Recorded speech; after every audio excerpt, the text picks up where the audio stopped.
It's time to accelerate. Hey friends, this is Andy. Welcome to episode 512 of Accelerate, the sales podcast of record, where I hold in-depth conversations with today's leading experts in sales, marketing, and leadership 6 days a week. Hey, if you'd like to see the show notes for this episode, go to andypaul.com/512. That's today's episode number. You'll find there a detailed timestamp breakdown of this and all the conversations on Accelerate. So if you heard something and weren't sure where you heard it during the conversation, come back and check it out at andypaul.com/512. Check it out. Now, if you like the show, of course, it would help us if you subscribed, left a review for us. You can do that on iTunes or wherever you listen to the show, including the podcast app you're using to listen to this on your phone or your tablet. So if you go ahead and do that, come right back. We really appreciate it. Joining me on the show for the first time is Stephen Moulton. Stephen's the president of Action Insight and author of the book, The CEO's Advantage, 7 Keys for Hiring Extraordinary Leaders. You know, it's an interesting book. I enjoyed reading it. It lays out Stephen's perspective on what he calls 7 fresh leadership skills. I have some thoughts about those that I want to discuss with him, so let's jump right into it. Stephen Moulton, welcome to Accelerate. Well, thank you, Andy. Glad to be here. Pleasure to have you on the show. So, first question I open up with most of my guests on is so in your opinion, I know that sales isn't your specialty per se, though a lot of what you talk about sort of falls over into sales. So, in your opinion, what's the single biggest challenge facing a sales professional today? I don't know if it's the single biggest problem. Single biggest challenge, yeah. I think one of the realities is pressure from corporate, from senior managers. What are you doing right now? Constant pressure puts people in a panic mode. And when they're in a panic mode, they're ineffective. So the question about pressure now is, and this is something people talk a lot about, that, one of the problems that professionals face in general, sales in particular, is this concept of just being overwhelmed at all times. Pressure certainly being an element of that, but has this changed? I mean, I grew up in sales, and we certainly felt a certain amount of pressure. But is pressure different or more intense? What's happening now? I don't know that it's significantly changed. I think pressure's always been there, but I think that in organizations where a salesperson has been just great year after year, President's Club, successful, whatever have you, and all of a sudden they have a bad year. They're doing exactly the same thing they've been doing before. They've been working great. They've been doing all the right things, but the numbers just aren't happening. And what do they get? Pressure. And when that pressure hits, you got to get the numbers. You got to get the numbers. If you don't get the numbers, you're going to get fired. That kind of pressure. What happens is that little lizard brain in the back of our head, that amygdala, that goes into fight or flight. And when that's in fight or flight mode, the logical part of the brain shuts down. They can't think, they can't be effective, and everyone loses. So this is certainly a cultural issue, but it's something that sort of seems like a standard part of our culture. Is we're in sales, we're meant to. That's why you're paid the big bucks, because you're meant to withstand that pressure. But what you're saying, and I agree with you, is that that's really counterproductive. Right. So how do you change the behaviors of leadership to have them say, okay, yeah, maybe there's a better way we can do this? Because I think one of the ways that we're seeing this by default more and more is that, given the fact there's greater access to data, or greater amounts of data about almost every aspect of someone's performance, is that we tend to use that data somewhat indiscriminately. Yes, I agree with that. There's some bits of data that tend to keep jumping out at me. For instance, when people have a positive outlook about what's going on, they're 31% more productive. So just, you're talking about worldview or about in business, or both? I think particularly when they're in their team environment, when they're working with their colleagues, their boss, whatever have you, when they have a positive feeling about what's going on within their group, and their boss is positive, they're going to be positive and they're going to be more productive. People who are socially interacted, acting with their team, helping their team, getting help from their boss, just pulling the whole thing together. One research study showed that they were 10 times more effective than people who were in neutral or disengaged. So for a leader, the leader needs to have that perspective of, okay, I'm getting the pressure, but I need to get my people to be productive. So rather than pushing the pressure down, that leader then needs to back off, maintain the trust with their group, and move it forward in a way that's productive rather than having everybody run around like a fire drill. Well, I think one of the interesting things you brought up there, though, that when you put it sort of in the sales context, is that sales is so often perceived as being the sort of individual pursuit, but you're talking about statistics about people 10x more productive or effective in a team environment, right? A supportive team environment. A supportive environment, right? Yes, they don't have to be working. They don't have to be working together as a team, but they're obviously part of a sales team in their division or group or whatever else have you. And when they're supportive of each other and there's positive aspects to it, they're that much more productive than if they're a crazy fire drill. Well, what I was digging at is I think there is value that's oftentimes overlooked by certainly frontline sales managers, is to understand that if you can develop this team ethos among your sales team, we use sales team, but really most people look at them as a collective of individuals, right?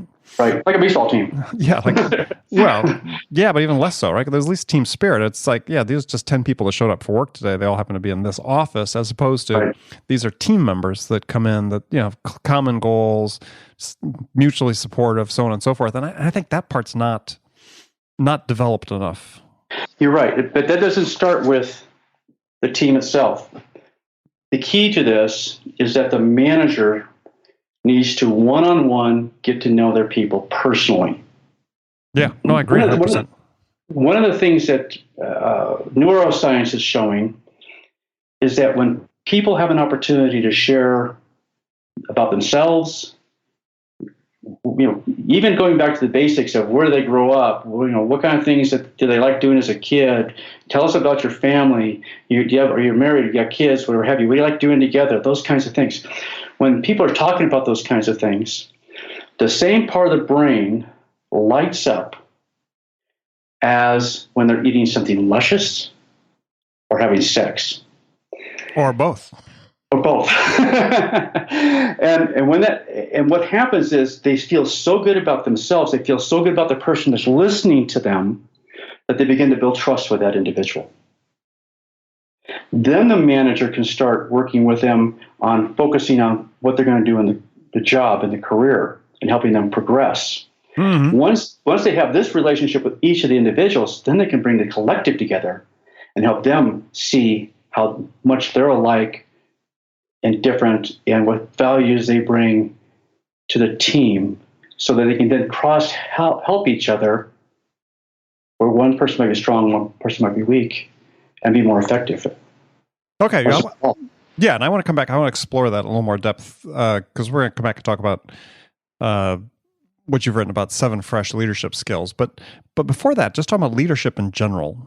So where, in your opinion, you work with corporations all across the country is in leadership issues. So where do you think we fail our people most often in terms of leadership development?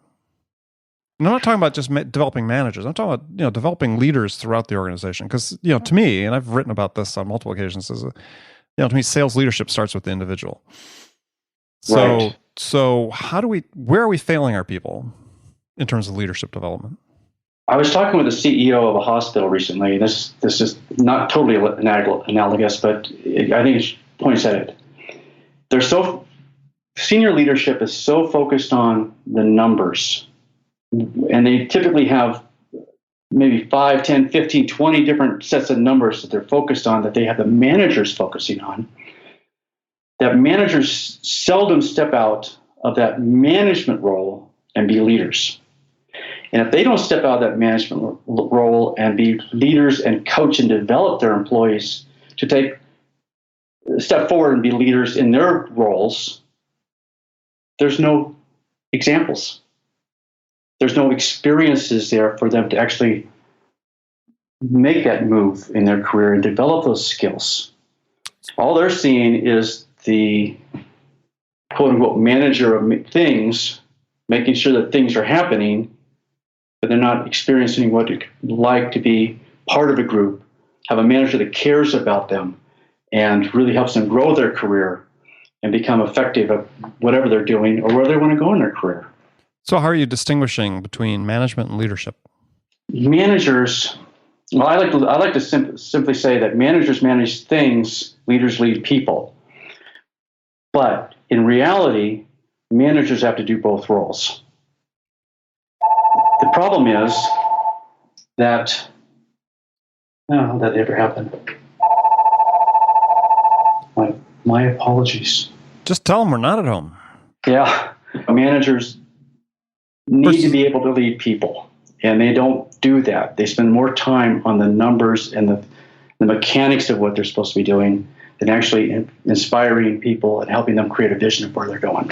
But and you sort of explained it before, though, when you're giving the example of talking to the CEO of the hospital, is he's not encouraging his people to be leaders. Well, actually, what he was saying was he's trying to get his people to be leaders because they used to have 50 items they were trying to track. Now they're down to 15. But still, there's still a lot of stuff to be tracking and not actually spending time with their people and helping their people be more effective and deliver the kind of customer service they want them to have, the kind of patient experience they want them to have. The same thing is in sales. If a manager is only focused on the numbers and the mechanics of what's going on, and they're not out there actually helping people deliver the kind of customer service, the kind of sales experience that's going to be successful for the organization, and helping the salespeople grow and become leaders and make those successful numbers, it's not going to happen. Or it's not going to happen as well as they'd like. Sure. So one thing that always seems to me is when we talk about leadership is that, and I don't see many companies do this, though certainly some do, is that it seems to me like when somebody's new on board a company and they're being onboarded and ramped up on their skill set, whether sales or whatever, it seems like sort of almost concurrent with that is there should be some sort of leadership training they're enrolled in as well. I mean, it seems like one of the big problems we have is that we don't encourage our individuals to be leaders, individual contributors to be leaders, and we need them to be. I mean, if you look at success stories of large organizations and small organizations, that oftentimes it's it's the actions of an individual that really make a difference, or multiple individuals, and that are demonstrating leadership that can transform a company. I agree.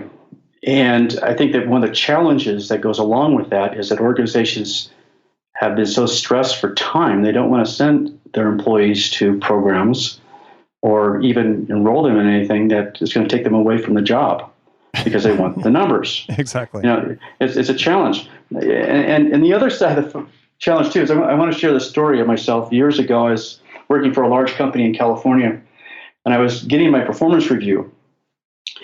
And there were a number of competencies they were measuring me on, and my boss said, "Okay, Steve, the first one I'm going to talk to you about is customer service." And she said, "Steve, when it comes to customer service, you're off the charts. Your customers love you." I had a third of the salary population. I was in compensation at the time, and because I was the only one with the top secret clearance, I had a third of the salary population, and the other 4 reps had the other 2/3.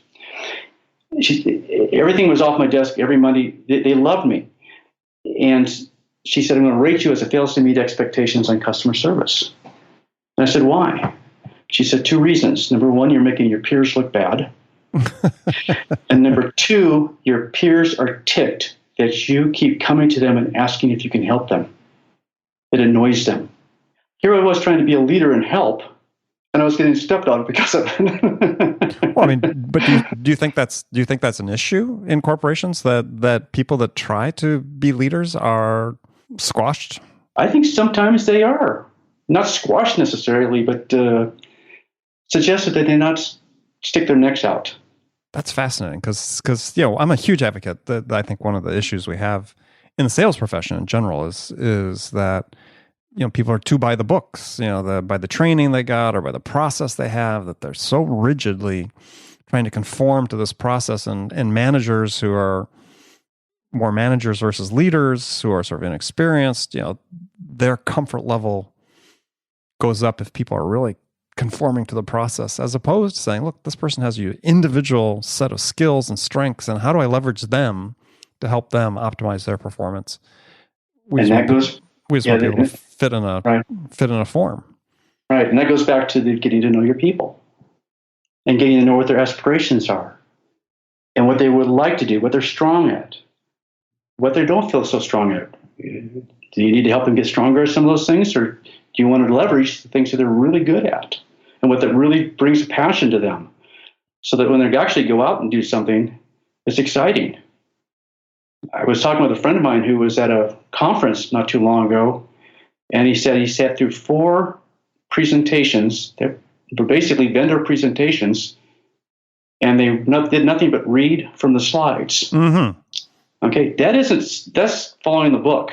Okay, that is not getting out there and getting people excited. That is not showing a passion about what you believe in. Yeah, you can't inspire. I mean, part of the reason I talk about sales as a leadership profession is because, when you're selling, if you're doing it effectively, what you're doing is you're inspiring people to go on this journey with you. Right. People don't like to be sold, but they love to buy. And they love to be inspired and motivated. Right. So it seems like we back to this earlier point, and then we're going to jump into your 7 fresh leadership skills, is that we need to open the doors to people, open the door of possibilities to our people very early in their careers and say, look, we need you to be a leader. Even if you're an individual contributor, I need you to be a leader. And if they have that perspective, then my experience has shown is that people more often than not really respond to that. Mm-hmm. Mm-hmm. Okay, so let's talk about I've identified some 7 fresh leadership skills that you've written about that sort of in concurrence with a book you've put out. So the first one, you talk about emotional intelligence. And I guess my question was, is emotional intelligence a skill? I mean, is this an ingrained behavior aptitude, or is it something that you can teach somebody to acquire? Emotional intelligence can be learned. It just takes time, and the person's got to wanna, if you will. But emotional intelligence is really a set of competencies that range everything such as self-awareness, because a lot of people have no self-awareness about how they're affecting others, let alone how they're being affected by others. They just react. To being able to deal with ambiguity, to have self-control when they're in stressful situations, conflict management skills, the ability to lead, to inspire other people. Those are all emotional intelligence skills. The ability to interrelate with people so that they can be effective in developing relationships and not just be a slap on the back, tell a joke type of salesperson.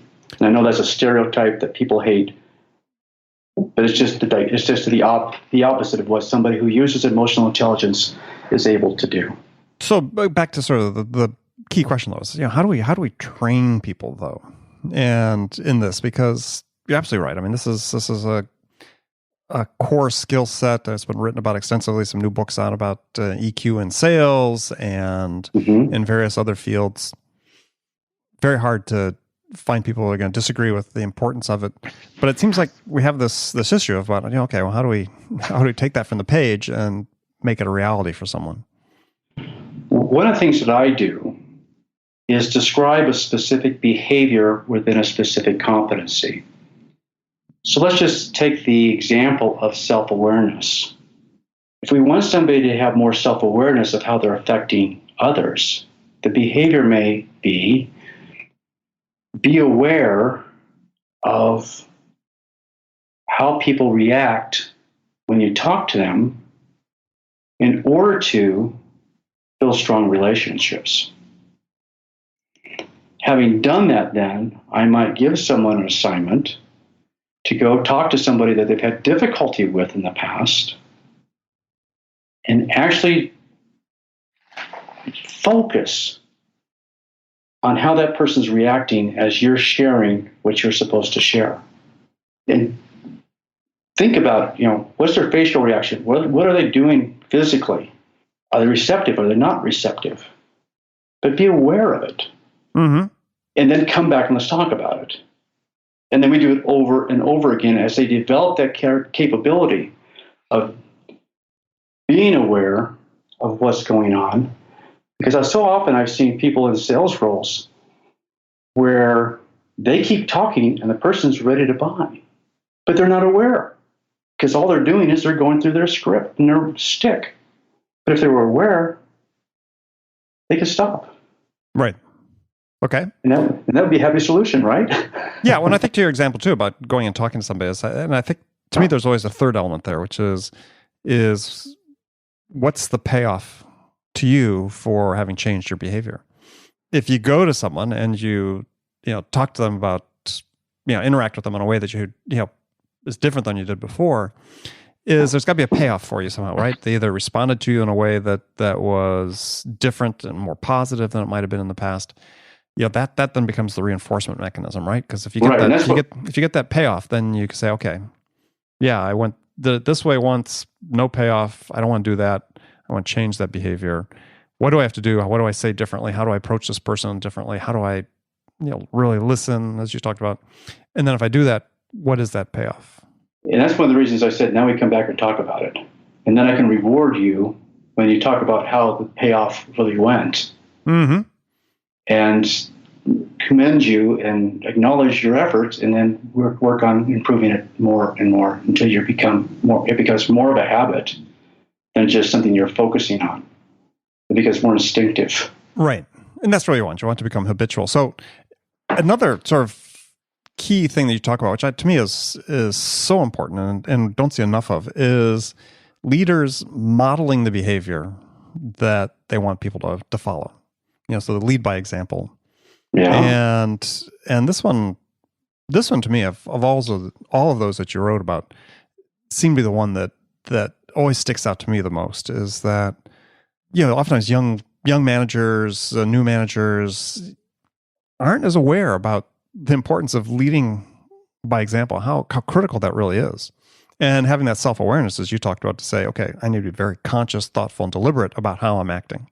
And I think that's one of the challenges that new leaders particularly face, is because they've moved from an individual contributor role where they have been basically running themselves, and now they have to engage others. And the first instinctive thing is to be either micromanager, controlling, or to do... Well, what you're right, is driven by fear. Which is driven by fear of losing control,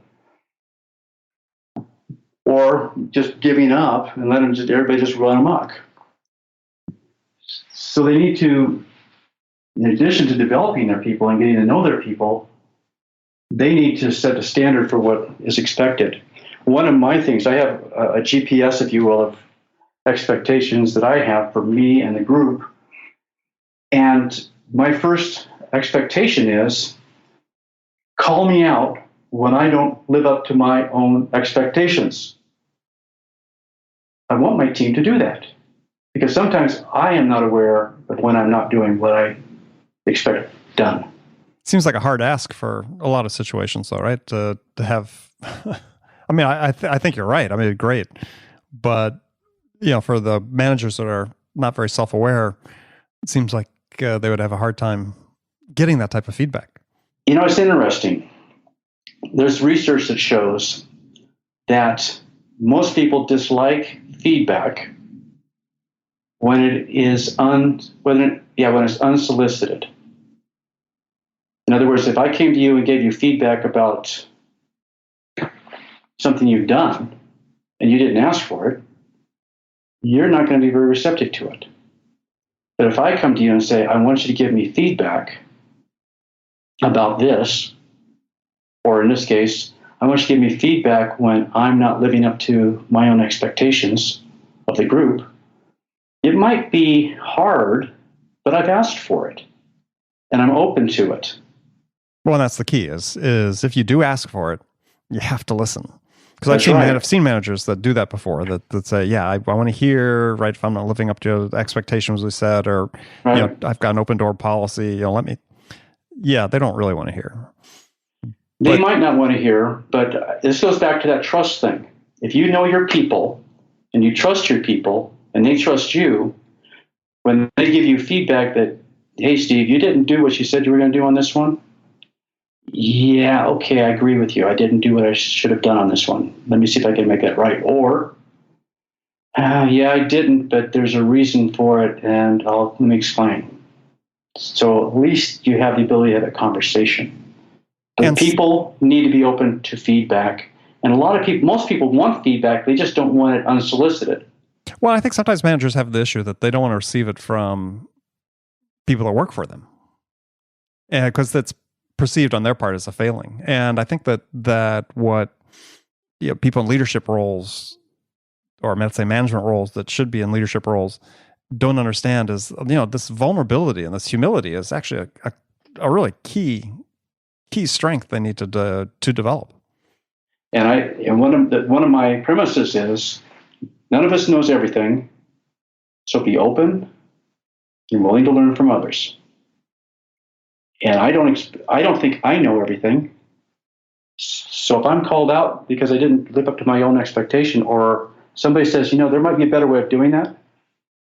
Okay, let's listen to it. Mm-hmm. Mm-hmm. All right. So another one of your core issues, which we had talked about, core skills, we had talked about before, is listen in terms of listen to your people, know what they want to achieve, learn from them, but spot on.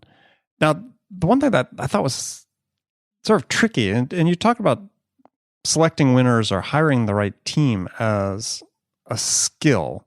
And I have to admit, based on a lot of what I've been reading recently, hiring still seems like luck versus skill to some degree. The problem is that most of the time, most interviewers are wrong in their impressions. Yeah, I mean, there was an article in the New York Times I've brought up on the show a couple times, I don't know, a month or two ago, called "The Utter Uselessness of Job Interviews," where research has been done showing that with candidates that you actually do a better job of selecting people that will be successful just by looking at the numbers as opposed to actually having an interview with them. Right. The reason for that is, and I hate to say it this way, but all of us are biased. Sure. And we all have our biases. And the challenges, this is where a lot of people say, oh, Steve, I'm not biased. 95% of our biases are subconscious. And the only way to be effective in the interview process and selecting the right kind of person is to have a structured process where you identify specific competencies that you need to have for specific behaviors and have interview questions to measure those behaviors, and do it in a way that you keep the candidates honest and you are specifically looking for information and not making a judgment about the information you're getting as you get it. You're just basically recording it. And then you go back and evaluate it against the definitions and the expectations for that job to see if it's a match. Or maybe not. I remember not long ago, I was talking with a friend of mine. I taught her to go through the interview process. And she said, Steve, I had two candidates coming in. On paper, one of them looked perfect. And that was the one I thought I was going to hire. But when I followed your system, we went through the interview, it turned out the other person was the perfect fit. And if I'd gone with my gut, I would have made the wrong hiring decision. Because there were a lot of red flags that came out when I was interviewing the person that I thought was going to be the perfect fit. That if I just gone with my intuition, they would have been the one. Right. So you said assess competency. So use assessment tools or develop your own tests to be able to specifically measure for the competencies you need in the job. Make it as factual as data-based as opposed to gut-based. Right. I remember I had a interviewer working for me one time. Her name was Tonya. Great lady, good interviewer. And one day she was just in plain a bad mood. It was the end of the day. She was tired. She had this candidate coming in to be a sales engineer. And she did the interview. She didn't like him. And she basically cut the interview short, and it was over. She came in, she talked to me about it, and I said, Tonya, that really wasn't very fair, was it? And she said, no, it wasn't. I just having a bad day. So I said, well, call him back, schedule another interview, and do it again. And she did. And at the end of the day, she did the system, she got the information, ended up hiring the guy, and the guy turned out to be a great sales engineer. We're working for a tech company, but it was one of those things where our biases, our moods, whatever else you have, you can all negatively impact the interview, and it's not the candidate's fault. Yeah, which speaks to the importance of having, as you said, a very standardized process. If you have multiple people interviewing, everybody should be asking the same questions, because then you got a common set of data that you can use to evaluate people that lend some objectivity to the process, which is difficult. Let me just say this, though. A lot of organizations, everyone's asking the same questions, but they're the wrong questions. They're tell me about yourself, what are your strengths and weaknesses, what did you like about your last job. They're asking the wrong questions. But when you have a set of specific questions about specific behaviors and competencies, and they're based upon past experiences, and you make sure you're getting specific information from those candidates about that experience, now you're going from a reliability of predicting job success of about 14% to more of a reliability that in my system of over 90%, and being able to predict the success of candidates.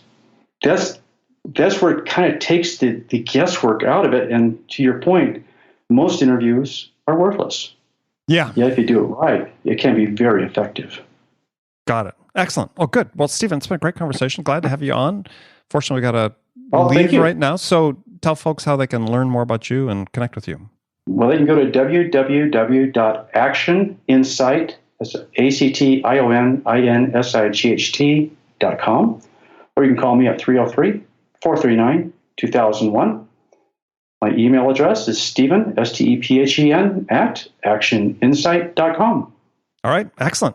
Well, again, Stephen, thanks for joining us. Friends, thank you for spending this time with me today. Please make sure you join me again tomorrow for the next great episode of Accelerate.